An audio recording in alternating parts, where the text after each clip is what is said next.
I just had a baby, and I expect a $5,000 baby shower gift from you." This outrageous message came from Jessica, the awful person who stole Michael from me.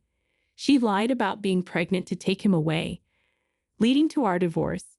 Even though I've tried to move on and have remarried, her presence still disrupts my peace.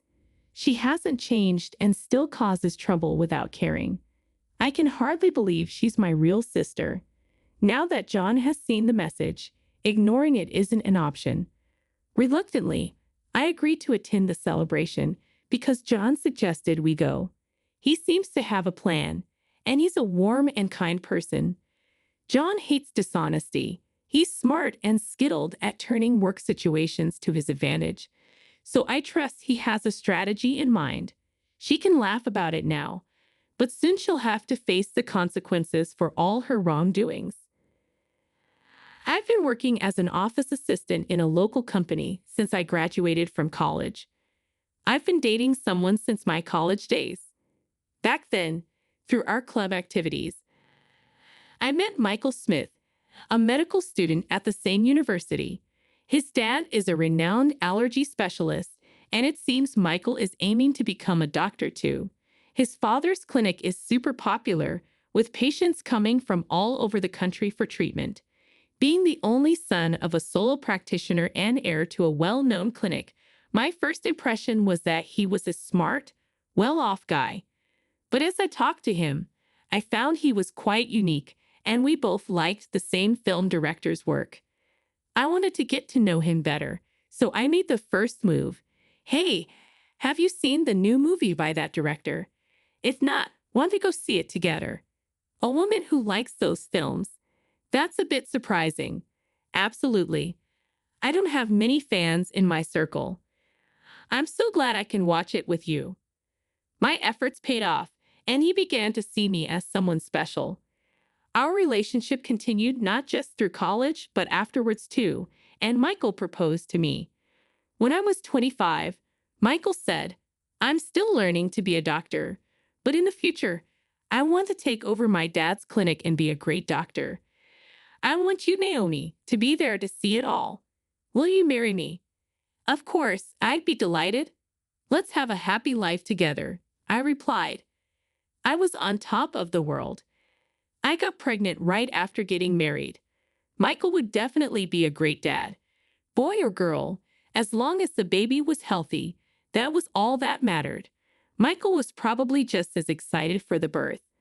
But then my happiness shattered. I suffered from severe morning sickness, constantly battling nausea and feeling unwell. I couldn't keep up with my job post-college and had to resign, fighting my morning sickness at home. Had to eat constantly to stave off the nausea. I was surrounded by empty pastry bags where I always sat. "I'm home, Naomi. What's happened to this place? It's a mess with all these snacks and bread bags," Michael said. "Sorry, I've been too sick to clean up," I replied. "You're not working, and you've put on so much weight," he said harshly. "It's hard without eating." I was always eating because of my morning sickness. Despite being early in my pregnancy, I had gained 22 loaves. Not doing housework and just eating? "You're like a pig who's given up on being ladylike," he said mockingly. I couldn't believe he could be so cruel. Was my judgment that off? Maybe once the baby was born, Michael would return to his kind self. Held on to that faint hope, but it too would soon crumble. One day, my sister Jessica came to visit. "Oh, Naomi, you are here. What a mess, though." "Sorry for the mess," I said. "That's fine. I'm used to this place like a second home," she replied. There she was, my sister Jessica, appearing before a worn-out me, struggling with morning sickness and feeling awful. Jessica occasionally visits our home, but at that moment, I was too unwell to properly entertain her. Hoping a little chat might distract me, I decided to start a conversation. "You know, it looks like the baby in my belly is a girl. I keep thinking about dressing up and going shopping together someday." "Wow, I didn't know you were thinking about things like that. Does Michael know it's going to be a girl? Yeah, I told Michael right away. It's a girl. And I dream of wearing matching outfits with my child. Jessica, you've always been so stylish. I'm counting on your advice when the time comes, I said. Then Jessica turned around, smiling meaningfully. That's right. Michael is still a rookie doctor, but he'll eventually take over the family clinic. Poor Michael, having you as a clinic director's wife. Jessica said, Stop it, Jessica. That's too harsh. You really have a sharp tongue. I replied, Jessica is quite sarcastic and sometimes says things that hit hard. As her younger sister, I've gotten used to it over the years, but it can be quite tough when I'm feeling unwell. But Jessica quickly returned to her usual smile and waved her hand. Sorry, I just slipped into my usual mode. So, Naomi, anything bothering you lately? Bothering me? Well, Michael's been coming home late lately. He's a doctor, so it's unavoidable. But he seems to be at the hospital all the time, even on weekends. We hardly have time to talk these days. I explained. I see. Well, it's no surprise considering someone like you claims to be a doctor's wife, Jessica said with an icy smile. I felt a chill at Jessica's words. What do you mean? What I came to talk to you about today, Jessica said, glancing toward the living room door. Then entering from the living room door was Michael. Michael, did you get off work early from the hospital today? I need to talk to you. Let's get a divorce, Michael said abruptly. What kind of joke is this? What do you mean? I couldn't understand what Michael was saying at all. I knew he wasn't the type to make such a terrible joke, especially since we had been together since college and I was carrying his child. See, your beloved husband is saying this. You should listen to his request and let go quickly, Jessica interjected. Michael looked at me awkwardly. I can't see you as a woman anymore after you kept eating and gaining weight. But this is morning sickness. I feel sick if I don't eat, I protested. Jessica looked triumphantly at me. That's the way it is. And the baby in your belly, being a girl, she won't be the heir to the Smith Clinic. But in my belly, I carry Michael's child. A suitable heir, I retorted. I felt a sinking feeling as I watched Jessica lovingly stroke her belly.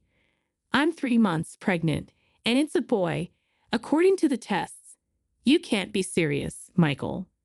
What are you doing while I'm going through all this pain? That's why all your excuses, quitting your job, and just eating all the time, are unacceptable. I'm tired of watching you lying around, constantly eating snacks. I take care of myself so I don't have morning sickness, even when pregnant. I won't lose my self-control and eat like a pig, unlike you, Jessica said, her words cutting deep. I was at a loss for words, seeing Jessica's smug face and Michael looking down at the floor, guilt-ridden. Jessica being pregnant with a boy. I didn't know, but as an heir, I want a son. I prefer a beautiful wife like Jessica over a woman who keeps gaining weight without restraint. Michael confessed. That's just wanting an heir, and a beautiful wife is your own selfish desire, isn't it? I challenge. I'll pay alimony, so let's part without any fuss, Michael said, apologizing. Seeing Michael apologize, I knew that things could never go back to how they were after that. Michael and I divorced, and I gave birth to our daughter as a single mother. His promise of alimony turned out to be just words with no actual payment. Post-delivery, I had to work to survive since I had no one to rely on. Not knowing what else to do, took a job at a nearby department store that's hiring. Life is unpredictable. My hard work and character caught the attention of someone. It was John Johnson, a well-regarded manager in the external sales department. Tough day. You're always working hard, John said. Thanks. I'm about to finish up soon. Are you done for the day, John? Yeah. Oh, there's this great Italian place nearby I want you to try, Naomi. And this, it's a little gift for your daughter. Through light conversations every time we met, we were drawn to each other and began dating, which led to our remarriage. Naomi, I might be a guy 20 years older than you, but I sincerely want to make you and your daughter happy. Will you marry me? John asked. Are you sure about me? I'd be delighted. I replied. Life after remarriage was truly blissful. A gentle husband, my daughter, and I lived a peaceful life. However, I failed to notice the ominous footsteps creeping closer to our tranquil days. One day, John had work, but I was off. Just as I thought of having a leisurely tea, an email arrived. It was from Jessica, and the content was shocking. A baby is born. I'm expecting a $5,000 baby shower gift. A sigh escaped me. 5 years ago, Jessica had an affair with Michael and snatched him away. Now this, and $5,000 for a baby shower gift, seemed too much. I couldn't forget that day, nor could I even if I tried. The expressions on Jessica and Michael's faces back then, the way they sought happiness together, ignoring my suffering from morning sickness, was unforgivable. I was at a loss on how to respond to Jessica's email. Then John returned from work, noticing something was off, and asked with concern, What's wrong, Naomi? You look pale. Oh, John, it's a message from my sister. She had a baby. The sister who married your ex-husband, Michael. Yeah, I don't want to see her face or hear from her. Plus, she's asking for a $5,000 baby shower gift. I explained. As John listened and looked at my phone, he suddenly said, Wait, this Jessica Smith name. You know her. I didn't mention her when we got married because I didn't want to remember. Yeah, I've never been introduced to her by you, but I wonder. I replied. John pondered while looking at the email, seeming to recall something. We didn't properly greet her during our wedding, so let's visit her now. Also, I just remembered something I needed to do back at the department store. He then hurriedly prepared to leave. Going back to the department store now. Sorry, there's something I need to do. A few hours later, John returned with a thick file. Is it okay if we visit your sister, Jessica, 2 weeks from now on Sunday? We both have the day off, and I'd like her to meet my parents and cousins too. Your parents and cousins too. I questioned. Jessica loves being the center of attention, so she'll probably be fine, John replied. But why? I heard your ex-husband, Michael, is famous for allergy treatment. My family has a history of allergies. I thought we might get some good advice, John's father explained. I remember hearing from friends that Michael had taken over his father's allergy clinic. Michael's dad was an authority on allergy treatment, and Michael became an allergist too. A friend told me, Okay, I'll contact Jessica. I replied. Jessica quickly agreed when I contacted her. I want to see the baby, and will bring a gift. Can I bring some relatives too? They really want to meet you.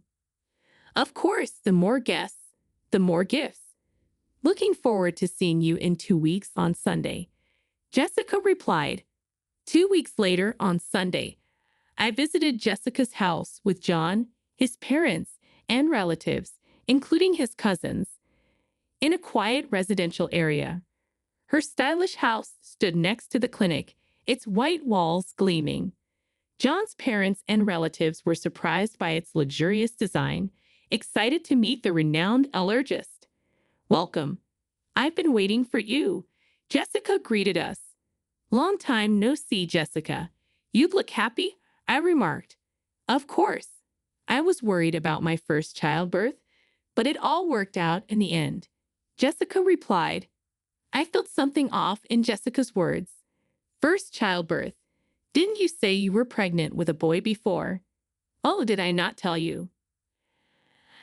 I miscarried that time, so this is my first, Jessica explained. John, standing beside me, nodded meaningfully.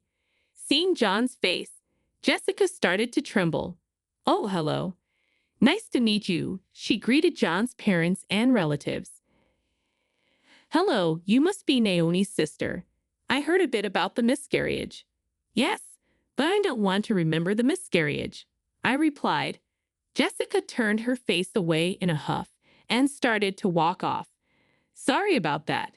Oh, there's something I wanted to give you, Jessica, John said, holding out an envelope. What? Something for me? Jessica exclaimed, taking the envelope. It was pastel-colored with the word congratulations written on it, thick enough to be noticeable even from the side. Here you go. I wanted to give this to Jessica personally. Got it right, just what I've been waiting for, John said. I glanced at John and whispered to him, Hey, we aren't rich, and we don't have to give Jessica the $5,000 she asked for. But John, unfazed, cut me off. It's fine. Trust me, you'll understand if you watch. While we were talking about the envelope, Jessica had already started opening it. I need to check if it's exactly $5,000. With this thickness, it might even be $10,000. I overheard Jessica say. The cute envelope was torn open with a ripping sound, and Jessica's face clouded over the moment she opened it. What's this? John stepped forward with a salesperson's smile to explain. Mrs. Jessica Smith, this is a detailed statement of your purchases at the department store over the past 5 years. You said to put it on my tab, and this is the amount you've accumulated to date. What are you talking about? I don't know anything about this, Jessica exclaimed as she looked at the statement. The statement Jessica held listed names of luxury watches and brand bags. Seeing the 5-digit figure in the amount column, I was in disbelief. Indeed, Mr. Michael Smith himself and his parents are valued customers with an external sales card contract. However, with such a high amount, we needed to confirm just to be sure. My husband is the famous allergist Michael Smith. As the wife of the clinic's director, using 1 or 2 external sales cards is nothing, Jessica argued. Is that so? Also, there's something else I personally wanted to verify. John paused before continuing. About 5 years ago, we had complaints about a customer flaunting their external sales card and making extremely unpleasant remarks. Do you know anything about this? What's that? What does it matter? Jessica questioned. Since we had several complaints, I checked with the staff who were nearby at the time. The content of the conversation was so terrible that the staff remembered. John explained. It was clear. Glancing sideways, I saw Jessica's expression harden. The staff said the conversation was about stealing someone's husband, who happens to be her brother-in-law. Could it be? John asked. Yes, that's right. And she bragged about using a fake pregnancy to break them up. Laughing loudly, she talked about how she lied about miscarrying like it was some kind of heroic tale, I explained. That's when I realized. That time, Jessica's claim of being pregnant with a boy, that heir, was all a lie to snatch Michael. Of course, there was no pregnancy, so no morning sickness or changes in her body shape. I concluded. What are you saying? That story was about me. Jessica protested. Matching the complaints with the external sales card, your name, Jessica Smith, came up. I can't believe this. You were marrying into a doctor's family, becoming the clinic director's wife. I couldn't stand it. I had to do whatever it took to tell Michael that I was the right one for him. I said, overwhelmed with disbelief. While I was stunned, the door opened. What's this all about? Explain yourself, Jessica, Michael demanded. Since when have you been here? I asked. From the beginning. I came back to get something I forgot and found the external sales card statement. And now I hear the pregnancy 5 years ago was all a lie, Jessica confessed. You trapped me, Michael shouted, his anger boiling over. Jessica began to laugh. So what? You got a beautiful wife, and we have a child now. So it's fine, right? Don't joke with me. I can't live with a liar like you. Let's get a divorce, Michael declared. You can't be serious. What about our child? Don't you feel sorry for them? Jessica pleaded. Pushing her away, Michael glared at Jessica with a furious expression. I can't live with a liar and reckless spender like you. It's not good for the child either. We're getting a divorce, and I'm taking custody. Are you kidding me? Do you have any idea what I went through to give birth to this child? This child needs to become a doctor in the future to support us. You're just thinking about yourself. Jessica argued. There's no point in talking about this now. Let's handle the rest through a lawyer, Michael concluded. The relatives who came along, hoping to get some effective medicine from the famous allergist, were frozen in shock at this chaotic scene. I was so embarrassed to admit that she was my sister. Afterwards, Michael got a good lawyer specializing in divorce and successfully got divorced and won custody. Meanwhile, Jessica, who had been shopping to her heart's content on credit using the external sales card during her marriage, was now being chased for repayments. Hey, if your husband hadn't brought that statement, I'd still be the clinic director's wife. I'm being hounded for repayments now. Help your sister out in a pinch, will you? Jessica pleaded. Why should I? You brought this on yourself, didn't you? And you should pay for your own shopping, I retorted to Jessica's plea for help. Unexpectedly, I got a message from Michael via social media. Hey, can we start over? If Jessica hadn't lied about having a boy 5 years ago, we would have been fine as a couple. I want to see our daughter too. Had forgotten how he left me suffering with morning sickness and mocked me, then cheated on me. After 5 years of no contact, the last thing I wanted was to see his face again. Michael seemed to be struggling to keep the clinic he inherited from his father running. But you can't stop gossip. Due to the infidelity rumors, patients stopped coming. The Smith Clinic, which Michael inherited, had a 1-star rating and unbelievably bad reviews on a hospital review site. It seemed only a matter of time before he would have to close the clinic he was so fixated on inheriting. Ironically, he was so obsessed with having a male heir. My husband, daughter, and I continued to live happily as a family. Naomi, are you ready? Shall we head out soon? John asked. Yes, I was just remembering how delicious the spaghetti you brought me from that restaurant was back when I was a single mother. You used to order from a restaurant for takeout as a way to approach me. I reminisced. Back then, my daughter was small, and since we weren't dating, we never ate at the restaurant, just as colleagues. You had just gotten divorced and were having a hard time, right? John recalled. I thought even a little bit of delicious food could bring you happiness. It was your kindness that drew me to you. The dish that brought us together back then. It was just my daughter and me eating takeout, but now it's different. I'm happy that we can eat together as a family. Who would have thought that a day like this, going out with you and our daughter, would come? I said, feeling grateful for the happiness we now shared.